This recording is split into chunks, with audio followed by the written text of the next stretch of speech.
श्रीवासलक्ष्मणगुरोस्तनयं सुशीलं तत्प्राप्तसर्वनिगमान्तरहस्यबोधं श्रीबालधन्वि कुलवारिधिशीतभानुं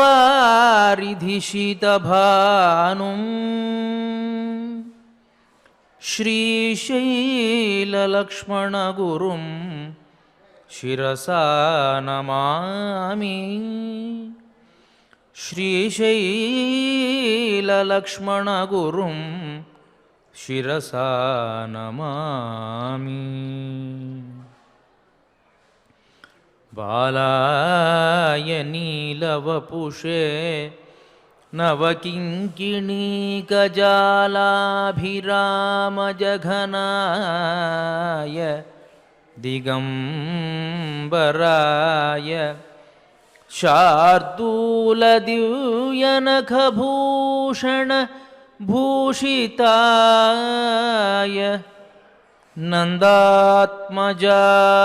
नवनीतमुषे नमस्ते।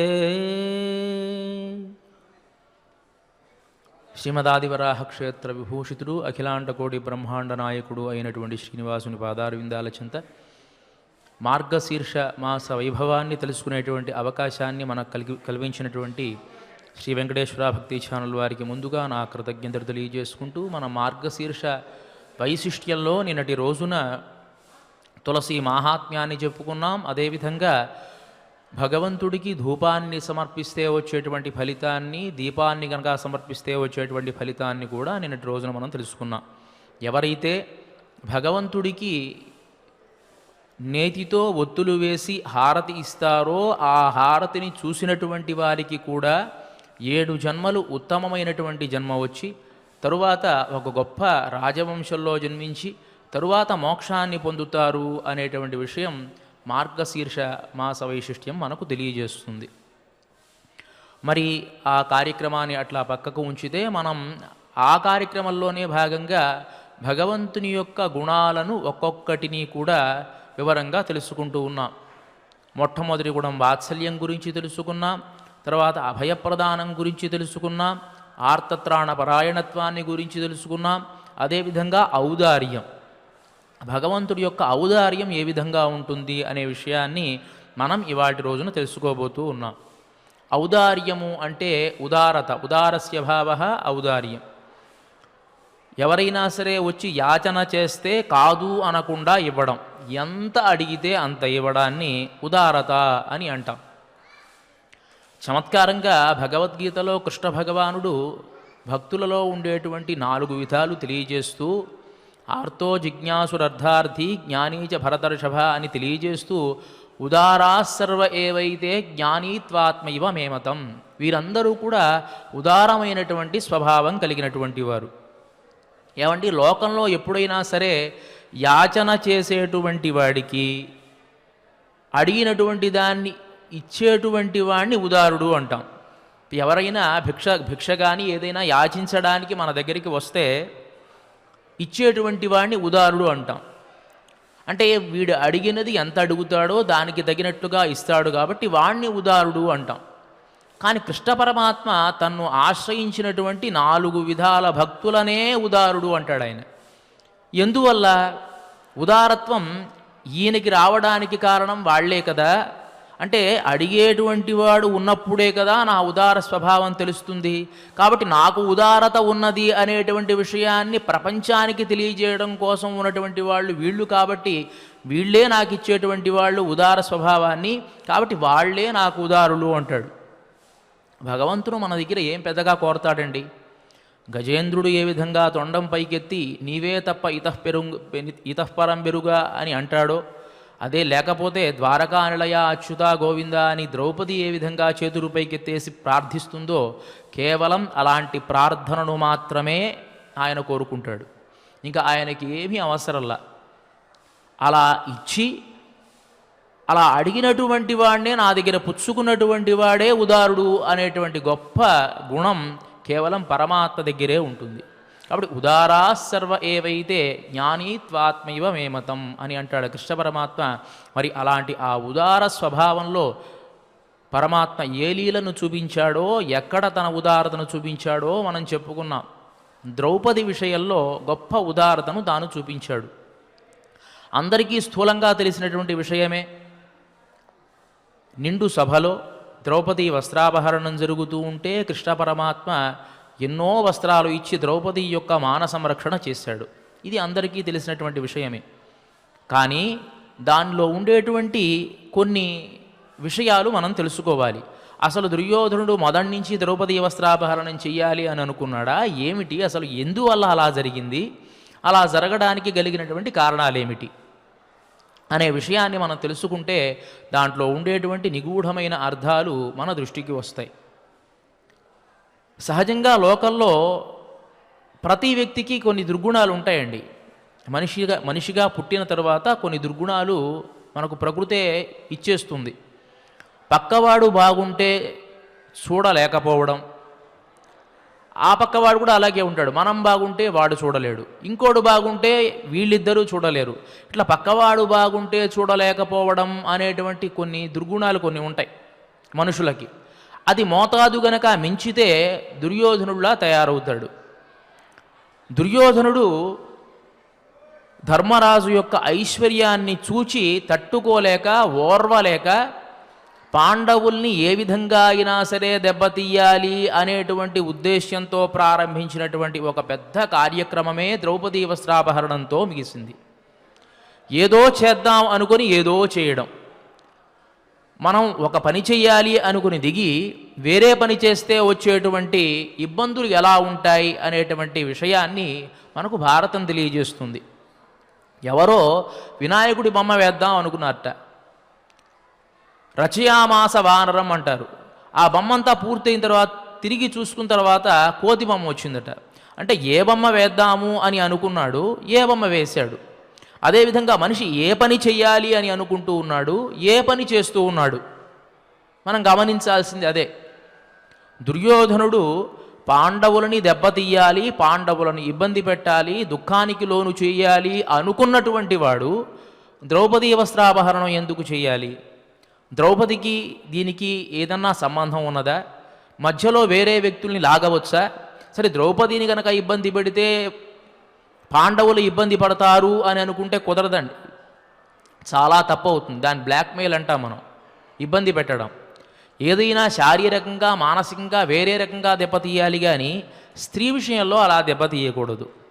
మనకు భారత కథా ప్రారంభంలోనే వైశంపాయన మహర్షి ఒక గొప్ప విషయాన్ని తెలియజేశాడు. ద్వావిమౌ పురుషౌ మూర్ఖౌ దుర్యోధన దశాననౌ అని. లోకల్లో ఇద్దరు మూర్ఖులు ఉన్నారట.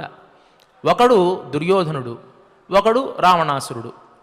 రావణాసురుడు సీతాదేవిని అపహరించాలి అని అనుకున్నాడు ఆ మొట్టమొదట్లో. కానీ అసలు ఆ ఉద్దేశం మొట్టమొదట్లో రావణాసురుడిది కాదు.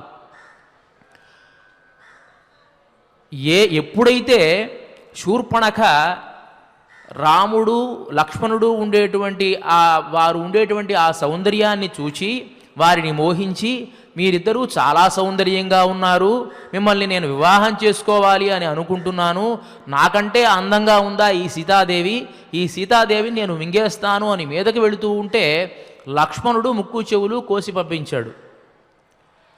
ఇక్కడ శూర్పణఖ తప్పు చేసింది. తప్పు చేసి తన అన్న దగ్గరికి వెళ్ళి ఏమి చెప్పిందో తెలుసా అండి? అన్నయ్య, రాముడు లక్ష్మణుడు అనేటువంటి ఇద్దరు శూరులు ఉన్నారు, వారికి చాలా సౌందర్యమైన ఒక భార్య ఉన్నది రాముడికి, సీత అని. ఆమె నీకు తగినది, నీ పక్కన నుంచుంటే ఈడు జోడు చాలా బాగుంటుంది. నీవు అలాంటి స్త్రీని ఎక్కడా కూడా చూసి ఉండవు. అలాంటి స్త్రీని నీకు నేను తీసుకుని వద్దాము అని ప్రయత్నం చేస్తూ ఉంటే రామలక్ష్మణుడు నా ముక్కు చెవులు కోసేశారన్నయ్య. కాబట్టి వారిని ఏ విధంగా అయినా సరే ఇబ్బంది పెట్టాలి అని అంటే చెల్లి చెప్పినటువంటి మాటను అంగీకరించి మొట్టమొదట మారీచుడి దగ్గరికి వెళ్ళాడు. మారీచుడి దగ్గరికి వెళ్ళి, మారీచా, ఇక్కడ దండకారణ్యంలో రాముడు లక్ష్మణుడు అని ఇద్దరు ఉన్నారట. వారికి సీతాదేవి అనేటువంటి రాముడికి భార్య సీతాదేవి అని ఆవిడ ఉన్నది, చాలా సౌందర్యంగా ఉంటుందట. నా చెల్లెలు నాకు చెప్పింది, మా చెల్లెలు యొక్క ముక్కు చెలు వాళ్ళు కోసి ఆమెను పరాభవించారు. కాబట్టి నేను ఆ ప్రతీకారాన్ని తీర్చుకుందాము అని వచ్చాను అన్నాడు. ప్రతీకారం ఎవరి దగ్గర తీర్చుకోవాలి? నేరుగా రాముడి మీద లక్ష్మణుడి మీద తీర్చుకోవాలి కదా. కానీ ఈయన మారీచుడు యొక్క సహాయాన్ని అర్థించాడు. మారీచుడు అన్నాడు కదా, నీకు అపరకాల బుద్ధులన్నీ ఏర్పడ్డాయి, నీకు పోయే కాలం దాపరించినట్లుంది. రామచంద్రమూర్తి అంటే ఎవరనుకుంటున్నావో, ఆయన దగ్గర చిన్నప్పుడు ఒక బాణం దెబ్బ తగిలింది, ఏదో చిన్నప్పుడు అప్పుడే విలువిద్య నేర్చుకుంటూ ఉన్నాడు, అప్పుడే సప్త సముద్రాలకు ఆవల పడ్డాను. ఈ మధ్య కాలంలో కూడాను ఆయన దండకారణ్యంలోకి ప్రవేశించినప్పుడు చిన్నపిల్లవాడిగా ఉన్నటువంటి రాముడిని గుర్తు చేసుకొని అప్పుడు ఉండేటువంటి ఆ కోపాన్నంతా మనస్సులో దాచుకున్నటువంటి నేను నా ప్రతీకారాన్ని తీర్చుకుందాము అని చెప్పి నా వెనకాల ఇంకా 2 రాక్షసుల్ని వేసుకొని క్రూర మృగంలా ఒక రూపాన్ని ధరించి వాళ్ళని మింగడానికి వెళ్ళాను. అప్పుడు కూడా రామచంద్రమూర్తి 3 నిశితమైన బాణాలు ప్రయోగిస్తే 2 బాణాలు నా పక్కన ఉండేటువంటి రాక్షసులకు తగిలి వాళ్ళు మరణించారు. ఒక్క బాణంతో మాత్రం నేను బ్రతికాను. ఆయన బాణం గురి తప్పదయ్యా, బాణం తగిలిందా వాడు మరణించినట్టే. చాలా ఇంద్రో మహేంద్ర త్రిపురాంతకోవ, ఇంద్రుడైనా సరే త్రిపురాంతకుడైనా సరే ఎవరైనా సరే రామచంద్రమూర్తి యుద్ధంలో గనక నిలబడితే యుధి రాఘవస్య, రాముడితో యుద్ధం చెయ్యాలి అంటే వాళ్ళు నిలవలేరు. కాబట్టి నువ్వు ప్రయత్నం మానుకో అన్నాడు. సరే వెళ్ళిపోయాడండి రావణాసుడు, తట్టాపుట్టా సర్దుకుని వెళ్ళిపోయాడు. ఇంత బాగా చెప్తున్నాడు కదా ఎందుకు అని మొట్టమొదటిసారి. మళ్ళీ శూర్పణఖ వచ్చింది. శూర్పణఖ వచ్చి, అన్నయ్య నీకు పౌరుషం లేదు, నేను ఇన్ని మాటలంటే నాకు ఎలాంటి సహాయము నువ్వు చేయలేదు, అది ఇది అనే మాటలు అనేటప్పటికీ ఒక 14,000 మంది రాక్షసుల్ని కరదూషణాదుల్ని పంపించాడు. ఒక క్షణమాత్రంలోనే రామచంద్రమూర్తి మాత్రం ఒక్కడే బాణప్రయోగం చేశాడు, 14,000 మంది రాక్షసుల్ని సంహరించాడు. ఆ విషయము రావణాసురుడికి తెలుసు. అంటే ఒక క్షణమాత్ర కాలంలోనే ఒక్క రామచంద్రమూర్తి మాత్రమే 14,000 మందిని సంహరించాడు. అసలు రామచంద్రమూర్తి ఎప్పుడు బాణాన్ని తీస్తున్నాడో ఎప్పుడు ప్రయోగిస్తున్నాడో తెలియదట. అలా ప్రయోగించాట రామచంద్రమూర్తి బాణ పరంపరను. ఒకేసారి 100 బాణాలు, ఒకేసారి 50 బాణాలు అట్లా ప్రయోగించి 14,000 మందిని మట్టుబెట్టాడు రామచంద్రమూర్తి అని తెలిసి మళ్ళీ మారీచుడి దగ్గరికి వచ్చి సీతాదేవిని అపహరించాడు. కేవలం క్రోధం రామచంద్రమూర్తి వరకు ఉంటే ఒక పద్ధతిగా ఉంటుంది. ఎప్పుడైతే సీతాదేవి వరకు వచ్చిందో లంక పూర్తిగా నాశనం అవడానికి వచ్చింది. అంటే స్త్రీ విషయం వరకు ఎప్పుడైతే ఒక విషయం ప్రబలుతుందో అది పూర్తి కులక్షయాన్ని కలిగిస్తుంది అని తెలుసుకోవాలి. అంటే రావణాసురుడు కూడా రామచంద్రమూర్తి మీద లక్ష్మణుడి మీద పగ తీర్చుకోవాలి కానీ పరాక్రమవంతుడైతే వారిని దెబ్బతీసి సీతాదేవిని తీసుకుని వెళ్ళాలి కానీ మాయోపాయాలు పన్ని సీతాదేవిని తీసుకుని వెళ్ళాడు. రామచంద్రమూర్తి చేత మట్టు పెట్టబడ్డాడు. ఇక్కడ దుర్యోధనుడు కూడా తనకు కోపం ఉంటే పాండుపుత్రులైనటువంటి ధర్మరాజాదుల మీద తన పరాక్రమాన్ని చూపించుకోవాలి, వాళ్ళ మీద ఉండేటువంటి తన అసూయను వెళ్ళగక్కి ఏ విధంగా అయినా సరే యుద్ధం చేసి వాళ్ళ రాజ్యాన్ని తన కైవసం చేసుకోవాలి. కానీ మాయోపాయాలు పన్ని ద్రౌపదీ వస్త్రాపహరణం చేయడం వల్ల పూర్తిగా కురువంశ వినాశనం జరిగింది. అందువల్ల ద్వావిమౌ పురుషౌ మూర్ఖౌ, 2 మూర్ఖులు ఉన్నారయ్యా. గోగ్రహం వనభంగంచ, రావణాసుడేమో ఎలా మూర్ఖుడయ్యాడు అంటే సామాన్యమైనటువంటి ఒక కోతి లంకానగరాన్ని ప్రవేశించి పూర్తిగా ధ్వంసం చేసింది అంటే రామచంద్రమూర్తి పరాక్రమం ఎలా ఉంటుందో తెలుసుకోలేక నాశనమైనటువంటి వాడు రావణాసురుడు.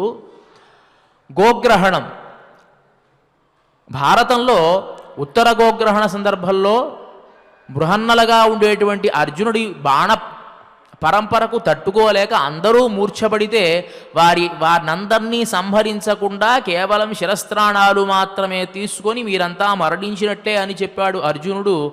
మరి వారి శిరస్త్రాణాలు తీసుకున్నటువంటి అర్జునుడికి వారిని సంహరించడం ఒక లెక్క. ఆ విషయాన్ని కూడా తెలుసుకోకుండా దుర్యోధనుడు యుద్ధాన్ని ప్రకటించాడు, భారత యుద్ధాన్ని. కాబట్టి వీడు మూర్ఖుడే.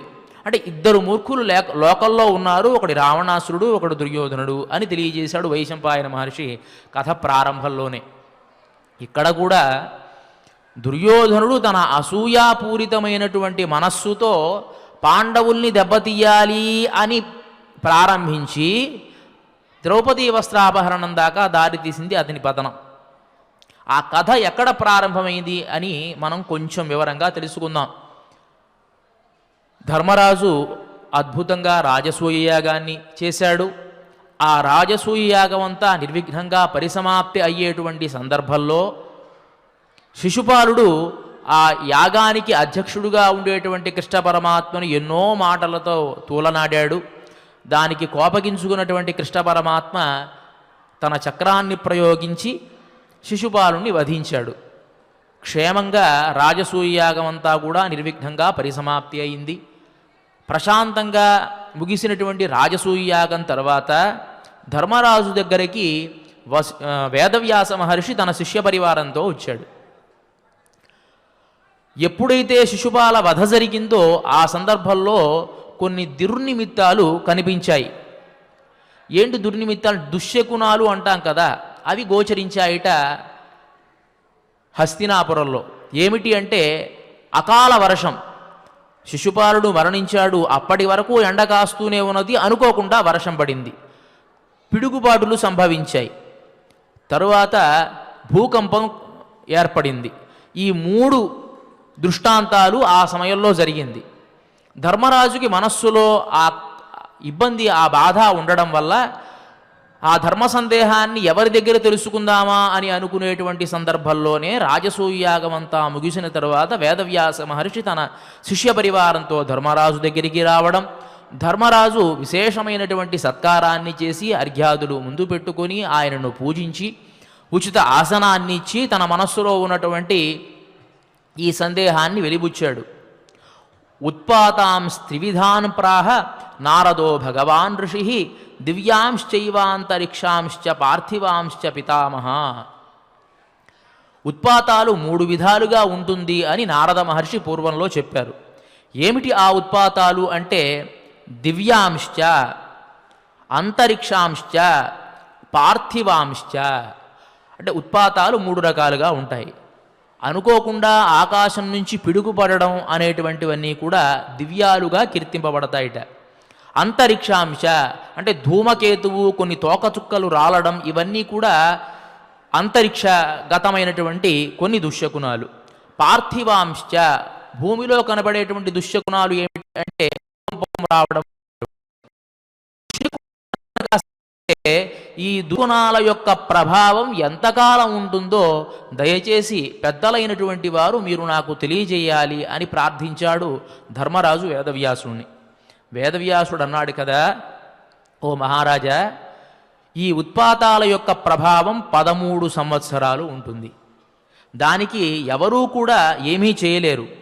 ఆ ఉత్పాతాలకు ఒక ఫలితం కూడా ఉన్నది. ఏమిటి అంటే సర్వక్షత్ర వినాశాయ భవిష్యతి విశాంపతే.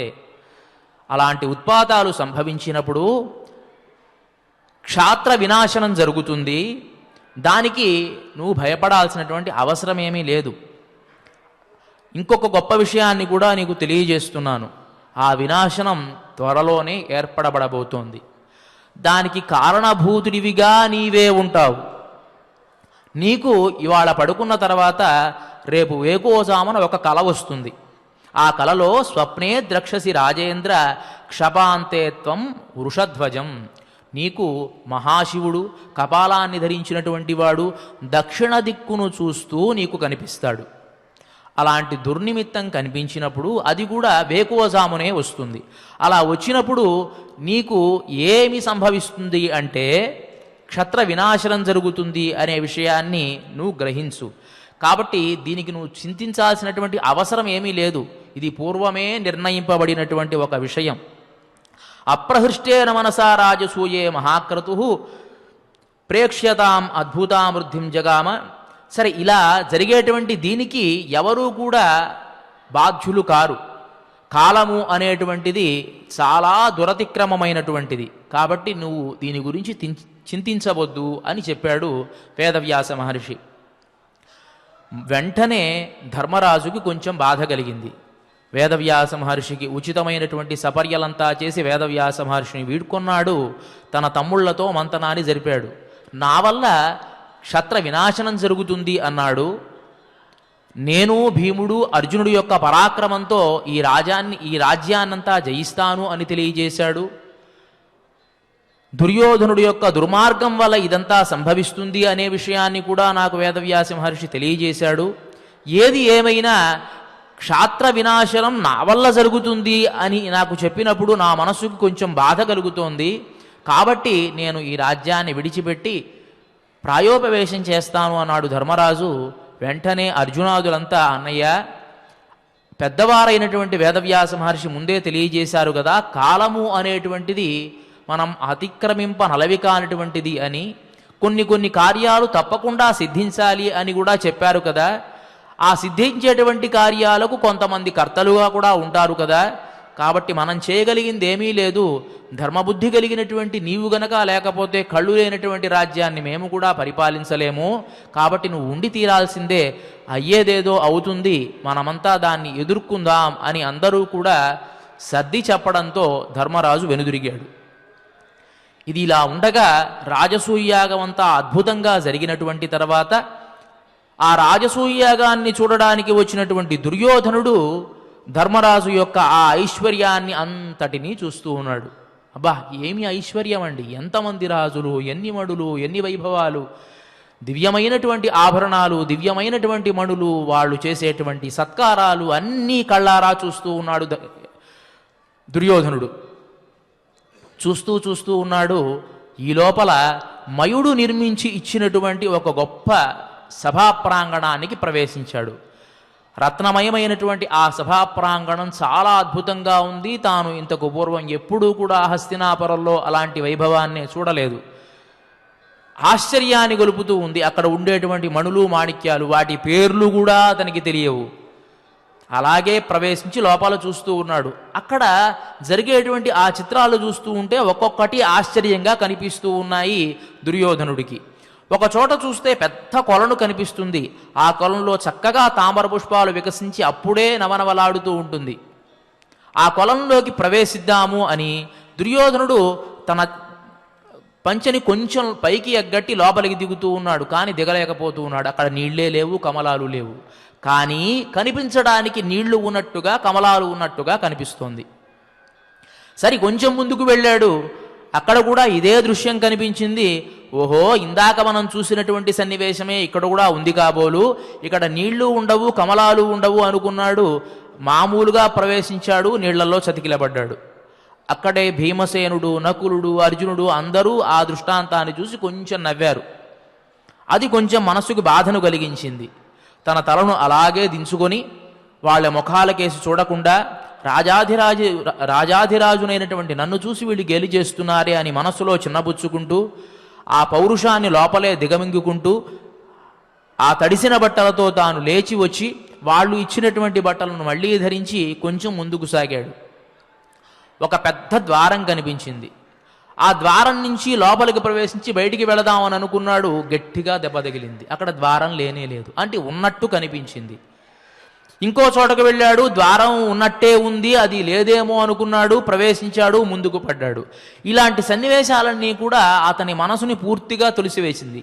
అసలే దుర్యోధనుడు పాండవుల యొక్క ఐశ్వర్యాన్ని చూసి ఓర్చుకోలేనటువంటి తనం, ఇక్కడ జరిగేటువంటి ఈ వైభవాలన్నీ చూసి తన కళ్ళారా తట్టుకోలేనటువంటి పరిస్థితి. ఏమి చేస్తాడండి? మనస్సులో బాగా కుళ్ళుకుంటూ ఉన్నాడు. లోపల బడబాగ్నిలాగా ఉండేటువంటి ఆ అసూయ అనేటువంటిది బాగా పెరిగిపోతూ ఉన్నది. ఏమి మాట్లాడాలో అర్థం కావడల్లా. హస్తినాపురంలో ఇంతటి వైభవాన్ని తాను ఎన్నడూ చూడలేదు. వాస్తవానికి ధర్మరాజు కంటే ఐశ్వర్యవంతుడు దుర్యోధనుడు, కానీ సంతోషం కలగడల్లా. ఈ దుఃఖాన్ని అంతా దిగమింగుకుంటూ హస్తినాపురానికి బయలుదేరాడు. పక్కనే శకుని ఉన్నాడు. శకుని కూడా ఈ విషయాలంతా గమనించినటువంటి వాడు. దుర్యోధనుడు యొక్క బాధని గమనిస్తూ దుర్యోధనుడు ఏమాత్రం పలకరించకుండానే బయలుదేరి వెళుతూ ఉంటే దుర్యోధనుడితో ఎన్నోసార్లు మాట్లాడడానికి తాను ప్రయత్నించినా మాట్లాడకపోతే, దుర్యోధన, ఎన్నిసార్లు మాట్లాడినా నువ్వు మాట్లాడడం లేదేమిటి? నీ పరధ్యానానికి కారణమేమిటి? నీ బాధకు కారణమేమిటి అని ప్రశ్న వేస్తే దుర్యోధనుడు నెమ్మదిగా నోరు విప్పాడు. నా వల్ల కావడం లేదు మామా. నాకు శత్రువులైనటువంటి వాళ్ళు వాళ్ళని ఎప్పుడూ కూడా తక్కువ స్థాయిలోనే చూడాలి అని అనుకునేటువంటి నా మనస్సుకి నాకంటే ఎక్కువ ఐశ్వర్యం ఉండడం నేను చూడలేకపోతూ ఉన్నాను. లోకల్లో ఇలాంటి వాళ్ళు చాలామంది ఉంటారండి. పక్కవాడు ఎదిగితే చూడలేరు. వీడికంటే ఎక్కువ ఐశ్వర్యం వాడికి ఉండదు. వాస్తవానికి సంతోషంగా ఉంటాడు పాపం వాడికి ఉన్న దాంట్లో, కానీ చూసి ఓర్వలేరు. ఇలాంటి వాళ్ళంతా దుర్యోధనుడితో సమానమైనటువంటి వాళ్లే. దుర్యోధనుడి కంటే ఆస్తిలో ఐశ్వర్యంలో తక్కువ ఉన్నటువంటి ధర్మరాజుని చూసి, ధర్మాత్ముడైనటువంటి వాడిని చూసి దుర్యోధనుడు బాధపడుతూ ఉన్నాడు. వీళ్ళు ఇంత ఆనందంగా ఉన్నారేమిటి, ఇంత ఆనందంగా ఉండడానికి కారణం ఏమిటి, పక్కన ఉండేటువంటి రాజులందరూ కూడా వీళ్ళకి ఇంత మర్యాద ఇవ్వడానికి కారణం ఏమిటి అనేటువంటి బాధతో కుంగిపోతూ అంటున్నాడు కదా శకునితో, పశ్య సాత్వత ముఖ్యేన శిశుపాలో నిపాతిత నచ తత్ర పుమాన్ ఆసీత్ కశ్చిత్ తస్య పదానుగ. మామా, నువ్వు రాజసూయ యాగాన్ని చూశావు కదా. ఆ రాజసూయ యాగంలో మన కళ్ళ ముందే శిశుపాలుణ్ణి సంహరించాడు అన్యాయంగా కృష్ణుడు. ఒక్క మగాడు మాట్లాడల ఆ యాగంలో, లేచి ఏమిటి అన్యాయం అని ప్రశ్నించలేదు. అంటే ఇతనికి కూడా కృష్ణ పరమాత్మ మీద ఒక కోపం. ఎందువల్ల అంటే పాండవ పక్షపాతి కదా. ఆ కోపాన్నంతా మనస్సులో ఉంచుకొని దుర్మార్గుడికి మంచివాడు దుర్మార్గుళ్లానే కనిపిస్తాడు కాబట్టి పరంధాముడైనటువంటి కృష్ణ పరమాత్మ మీద ఉండేటువంటి ఆ క్రోధంతో ఇతను మాట్లాడుతూ ఉన్నాడు. మామా, ఎంత అన్యాయం జరిగింది శిశుపాలుడికి. నిండు సభలో అందరి ముందు కృష్ణుడు సాత్వత వంశానికి సంబంధించినటువంటి వాడు చక్రాన్ని ప్రయోగించి అన్యాయంగా శిశుపాలుణ్ణి సంహరిస్తే ఒక్క మగాడు మాట్లాడలేదు. వీళ్ళంతా రాజులట. ఒక రాజు ఉంటే కప్పాలు కట్టడానికి కొంతమంది వైశ్యులు ధనధాన్యాలు తీసుకుని వచ్చి ఎట్లా ఇస్తారో అదేవిధంగా ఇక్కడ ఉండేటువంటి రాజులంతా కూడా తమ ఐశ్వర్యాలన్నింటినీ తీసుకుని వచ్చి ధర్మరాజు ముందు పోస్తూ ఉన్నారు. కానీ గట్టిగా ఇది ఏమిటి అన్యాయం అని మాత్రం ఒక్కళ్ళు ప్రశ్నించాల. ఎవరికీ కూడాను అక్కడ ప్రశ్నించాలి అనేటువంటి బుద్ధి కానీ ధైర్యం కానీ లేదు. ఎందువల్ల అంటే పాండవుల యొక్క పరాక్రమం అలాంటిది. ధర్మరాజు అర్జునుడు తన నిశితమైనటువంటి బాణ పరంపరతో సంపాదించినటువంటి అఖండమైనటువంటి ఐశ్వర్యానికి తాను రాజులుగా అభిషిక్తుడయ్యి గొప్ప యాగాన్ని చేస్తూ ఉంటే ఆ యాగం నాకు ఇంద్రుడు చేసేటువంటి గొప్ప యాగల్లా కనిపిస్తోంది మామ. నా వల్ల కావడల్లా ఈ ఐశ్వర్యాన్ని చూసి తట్టుకోవడం నా హృదయం తట్టుకోలేకపోతోంది. తన శత్రువు ఎదుగుతూ ఉంటే ఏ శత్రువు కూడా ఆనందంగా ఉండలేడు కదా. కాబట్టి ఈ అవమాన పరంపరతో నేను హస్తినాపురానికి రాలేను. వహ్నిమేవ ప్రవేక్ష్యామి, నేను నిప్పుల్లో అయినా దూకుతాను. భక్షయిష్యామి వా విషాన్నైనా మింగుతాను. ఆపోవాపి ప్రవేక్ష్యామి నహిశక్ష్యామి జీవితం. ఇది నా వల్ల కావడల్లా. నా మనస్సు కకావికలమైపోతోంది ఆ ఐశ్వర్యాన్ని చూసి. ఎంతమంది రాజులు అందరూ కూడా వచ్చి ధర్మరాజుని కీర్తిస్తూ అక్కడ ఉండేటువంటి పాండుపుత్రులందరినీ కూడా సత్కరిస్తూ ఉంటే నాకంటే తక్కువ స్థాయిలో ఉండాల్సినటువంటి వారు నాకంటే ఎక్కువగా ఉన్నారు కదా అనేటువంటి ఆ దృశ్యాన్ని చూసి ఈ కళ్ళు తట్టుకోలేకపోతోంది, నా మనస్సు తట్టుకోలేకపోతోంది. కాబట్టి నేను హస్తినాపురానికి రాను, నేను మరణిస్తాను అని అన్నాడు దుర్యోధనుడు. పక్కనే శకునుండి అన్నాడు కదా, పిచ్చివాడా, పాండవుల పరాక్రమం చాలా గొప్పది. కొన్ని సందర్భాల్లో నిజాలు కూడా బయటపడుతూ ఉంటాయి. దుర్మార్గులైన నిజాలు ఒప్పుకుని తీరాలి కదా. కాబట్టి శకుని అంటున్నాడు, పిచ్చివాడా, అక్కడ ఉండేటువంటి ధర్మరాజు మొదలైనటువంటి పాండుపుత్రులంతా చాలా పరాక్రమవంతులు. అర్జునుడు ఖాండవ దహన సమయంలో అగ్నికి సహకరిస్తే అక్కడ ఆ ఖాండవ దహనంలో ఉండేటువంటి మయుణ్ణి కాపాడాడు. కాబట్టి మయుడు ఆ సంతోషంతో తన శక్తి వంచన లేకుండా ఒక గొప్ప దివ్యమైనటువంటి భవనాన్ని నిర్మించి ఆ భవనాన్ని రాక్షసుల చేత మోయించి తీసుకుని వచ్చి ధర్మరాజుకి అప్పగించాడు. అదే మయసభ. అంత కృతజ్ఞతని మయుడు చాటుకున్నాడు. పాండవులు వాస్తవానికి మంచి పరాక్రమవంతులు కాబట్టి వాళ్ళని మనం ఏమీ అనలేము. దీంట్లో ఆశ్చర్యమేముంది? పరాక్రమవంతుడైనటువంటి వాడు భూమిని ఆక్రమించుకోవడం, భూమిని వశం చేసుకోవడం అనేటువంటి దాంట్లో గొప్పదైన విషయం ఏమీ లేదు. మహాపతివ్రత అయినటువంటి పాంచాలి వారి పక్షాన ఉన్నది. వాసుదేవుడు దేవతలైనా సరే దానవులైనా సరే జయించడానికి అలవిక అనేటువంటి పరాక్రమం శౌర్యం కలిగినటువంటి వాసుదేవుడు శ్రీకృష్ణ పరమాత్మ వారి పక్షంలో ఉన్నప్పుడు జయం వాళ్ళదే అవుతుంది కదా. కాబట్టి దీంట్లో ఆశ్చర్యపడడానికి ఏమి ఉన్నది? దుర్యోధన, నువ్వు అనవసరంగా నీ మనస్సుని చెడగొట్టుకుంటూ ఉన్నావు. నీకు ఎవ్వరూ లేరు అంటున్నావు. అన్నాడు కదా, నాకు ఎవ్వరూ లేరు, అంత పరాక్రమవంతులైనటువంటి వాళ్ళు అని అన్నావు కదా నువ్వు మాట. నేను చెబుతున్నాను విను, నీ పక్షంలో కూడా గొప్పవాళ్ళు ఉన్నారు.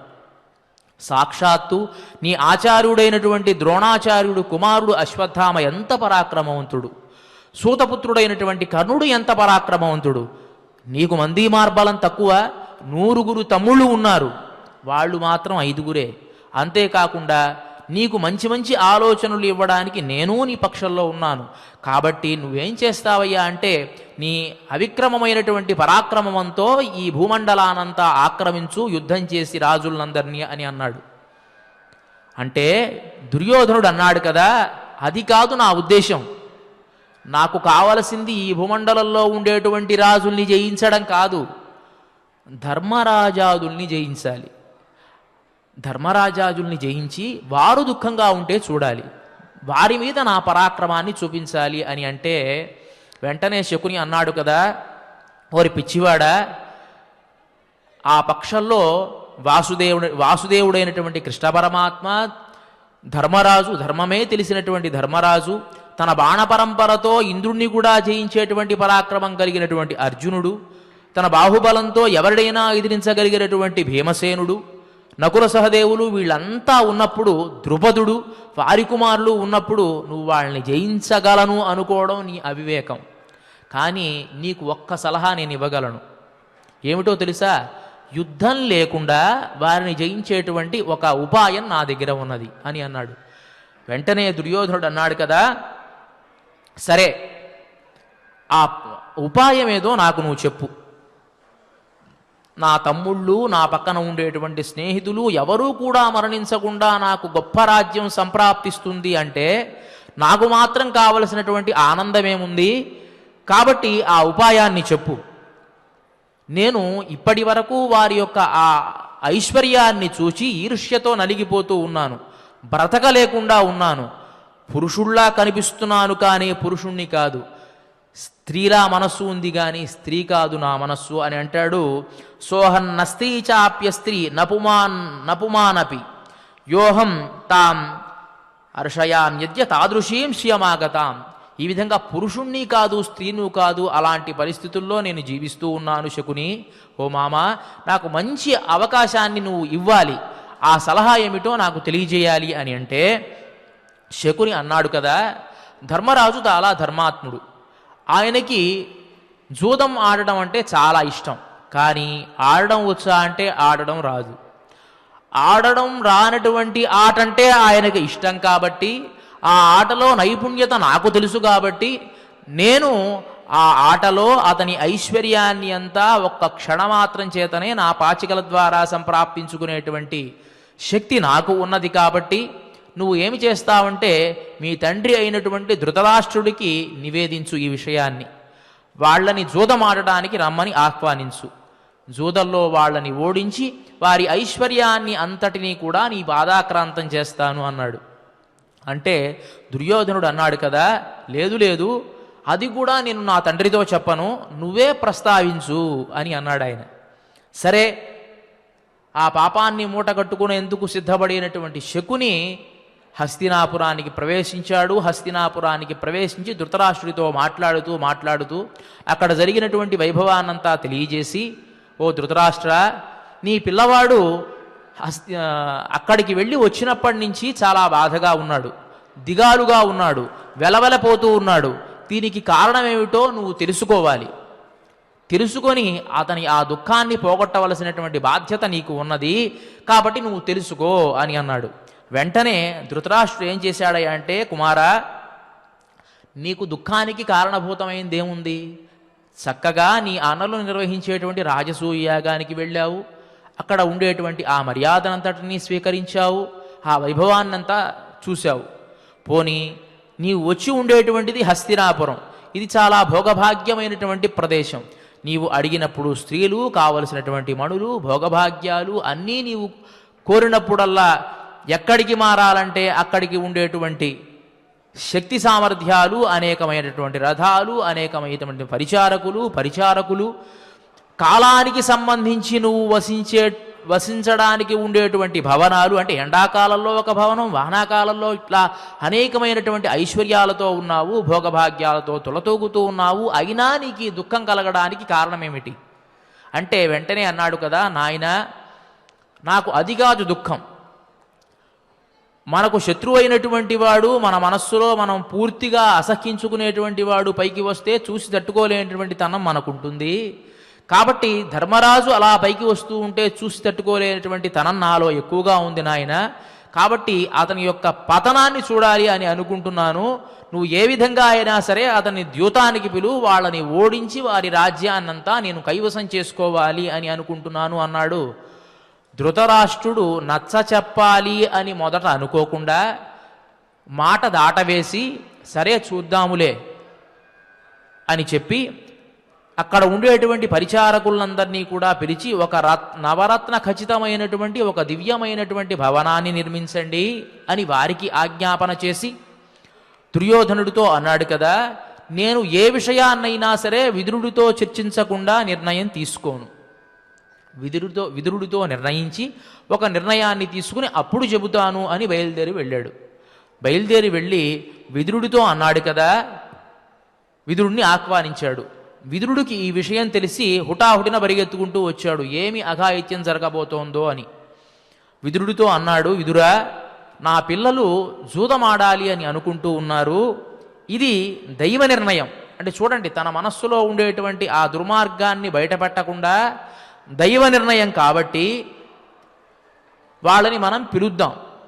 సామాన్యంగా జరిగేటువంటి జూదమే కదా, మనం అంతా దగ్గరగానే ఉంటాము కదా, ఏ అన్యాయము రాకుండా నువ్వు, నేను, భీష్మపితాముడు మొదలైన కృపాచార్యుడు మొదలైనటువంటి వాళ్ళంతా ఉన్నాము కదా, కాబట్టి ఎలాంటి అన్యాయము జరగకుండా మనం చూసుకుందాము అని తెలియజేశాడు. దానికి విదురుడు ఏ సమాధానం చెప్పాడో, తర్వాత కథ ఎలా ఎలా ద్రౌపది వరకు ప్రవేశించిందో అనేటువంటి విషయాన్నంతా మనం రేపటి రోజున తెలుసుకుందాము. దుర్మార్గమైనటువంటి బుద్ధి ఎక్కడి నుంచి ఎక్కడికి తీసుకువెళుతుంది, ఏ పతనానికి దారి తీస్తుంది అనేటువంటి విషయాలంతా కూడా మనకు దుర్యోధనుడి యొక్క వృత్తాంతం తెలియజేస్తుంది. ఆ విషయాలు మనం రేపటి ప్రవచనంలో తెలుసుకుందాం. ఇక ఇవాల్టి కార్యక్రమంలో మార్గశీర్ష అధిదేవత అయినటువంటి ఆ పరమాత్మకు అత్యంత ప్రీతిదాయకమైనటువంటి తులసీదేవి యొక్క ప్రార్థనను మనం చేసుకుందాం.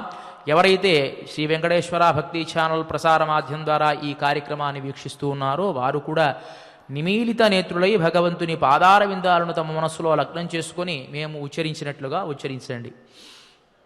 బృందారూపాశ్చ వృక్షశ్చ యదైకత్ర భవంతి విదుర్బుధాస్తేన బృందాం మత్ప్రియాంతాం భజామ్యహం పురా బభూవ యా దేవీ ఆదో బృందావనే వనే తేన బృందావనీ ఖ్యాతా తాం సౌభాగ్యాం భజామ్యహం అసంఖ్యేషు చ విశ్వేషు పూజితాయా నిరంతరం తేన విశ్వపూజితాభ్యాం జగత్పూజ్యాం భజామ్యహం అసంఖ్యాని చ విశ్వాని పవిత్రాణి యయా సదా తాం విశ్వసావనీం దేవీం విరహేణ స్మరామ్యహం विरहेण स्मराम्यहम् देवानतुष्टा पुष्पाणाम् समूहेन यया विना तां पुष्पसारां शुद्धां च द्रष्टुमिच्छामि शोकतः विश्वे यत्प्राप्तिमात्रेण भक्तानन्दो भवेत् ध्रुवम् नन्दिनी तेन विख्याता सा प्रीता भविता हि मे यस्या देव्यास्तुला नास्ति